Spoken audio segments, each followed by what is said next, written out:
Hi everyone! Welcome to the Empath Tarot Case, another love reading, timeless and general. Take what resonates lang po. Maybe some part of the reading makaresonate kayo, some part of it hindi. Totally makaresonate na parang kwento ninyo ito or hindi naman. Iba't ibang mga energies, iba't ibang mga love connections. Tignan natin ngayon kung ano ang ating mababasa, ano yung mga gabay at aral sa buhay, pag-ibig, and life in general.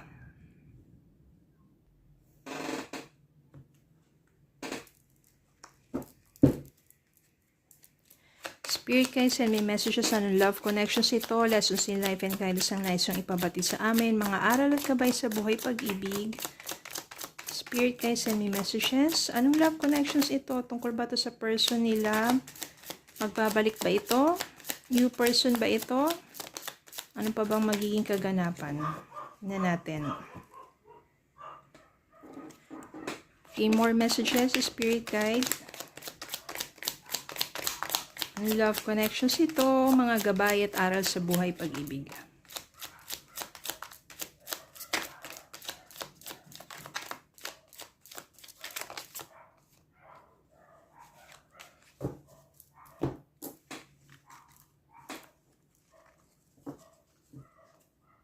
King of Cups, Queen of Coins, Seven of Wands, Queen of Cups, Page of Coins, the Magician, Justice, and Ace of Swords. Puro mga positive ang mga energies na to at nakikita ko dito na this is all about your manifestations. The Magician dito, ibig sabihin, kung ano yung nais mo, yung minamanifest mo, yung pinagdarasal mo, yun ay magbibigay ng katuparan. Yung Magician kasi dito parang, di ba, hindi lang siya basta magic eh. Hindi siya yung basta masasabi mong out of nowhere biglang nangyari. No, you also have to work on it. Ginagamit ng Magician dito ang iba't ibang mga elements katulad ng wands, swords, cups, and yung coins. Naghahalo-halo na yan. No? Tapos meron din ditong infinity. So, ibig sabihin, ginagamit niya iba't ibang mga aspeto ng buhay niya, ang kanyang kalakasan, at saka nandiyan na yung, yung faith. Yung faith niya kay God, tapos yung tiwala niya sa sarili niya, yung kumpiyansa niya sa sarili niya, para yung manifestations niya ay magkatotoo. Paano naman kung ang minamanifest mo is tungkol sa love? So, ibig sabihin dyan, nagmamanifest ka, nagme-meditate ka, nagpipray ka for someone sa buhay mo, yung isang taong mature, mapagmahal, hindi ka lolokohin, loyal, faithful, ganyan. No? Maganda dito kasi, pag may dumarating na mga opportunity para sa'yo, sa kabuhayan man yan, no, tinatry mo talaga. Kaya naman nagiging successful ka. Hindi ka natatakot mag-take ng risk. Sinusubukan mo. Bagong trabaho man yan, negosyo. Kasi paano mo malalaman, di ba? Kung magtatagumpay ka, kung hindi mo susubukan. And maganda tong Page of Coins na to kasi dumarating talaga sa'yo ang mga opportunities. Tapos, dito rin yung Seven of Wands.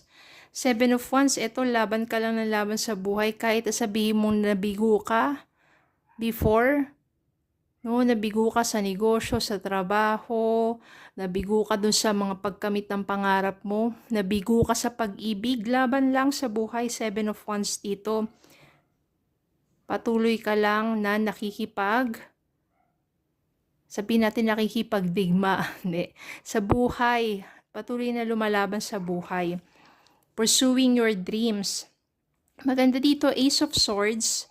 No, ibig sabihin dito, palaging meron kang new ideas, palaging meron kang bagong naiisip.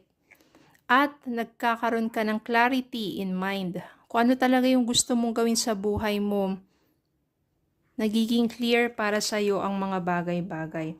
Makakamtan mo ang hustisya sa iyong mga manifestations, ibig sabihin yan, magkakaroon ka ng balanse.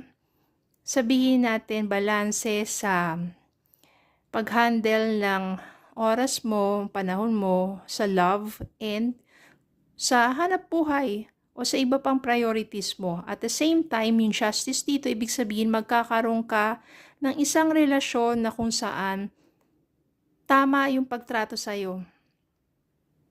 Hindi ka tulad siguro dati na hindi ka tinitreat ng tama. Ikaw lang yung nagmamahal, ikaw lang yung nag-e-effort.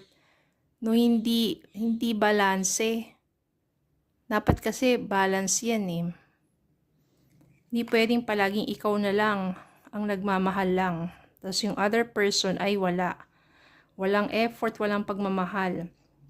So, magkakaroon kayo ng give and take relationship, balanced relationship, at makakamit mo yan with someone. Ikaw to, Queen of Coins. Ikaw rin to, Queen of Cups. Ikaw yung taong mapagmahal, at ikaw yung taong masinop, masipag. Kaya naman makakamtan mo yung kaunlaran sa buhay mo, at dahil loving person ka, you will meet someone like you. Si King of Cups. Siya yung isang taong mature, emotionally mature, mapagmahal to, mapangunawa. Kaya kung ano yung klase o yung timbang na pagmamahal na ibinibigay mo, susuklian niya. Minsan sobra-sobra pa. Kasi ito, someone who is charming, someone who is yung very loving, mararamdaman mo talaga. Hindi lang sa salita, hindi lang sa action, talagang mafe-feel mo na mamahalin ka ng husto ng taong to. At maaring ito na yung taong minamanifest mo sa buhay mo. Someone who is real, someone who is mature, someone who is loyal or faithful, someone that you manifest. Kaya pag nagmamanifest kayo, dapat klaro, hindi basta bigyan nyo lang ako ng boyfriend, bigyan nyo ako ng girlfriend. Anong klase? Tapos anong klaseng relasyon ang gusto mo? Anong klaseng person? Pwede mo nga yung minamanifest mo, yung itsura niya, yung physical looks niya, pwede mo yan i-manifest. Tapos yung katangian niya, pwede mo i-manifest yan. Dapat clear ka doon. Bibigay sa iyo ng universe, especially when you are clear sa gusto mo. Bigyan natin ang message para sa inyo.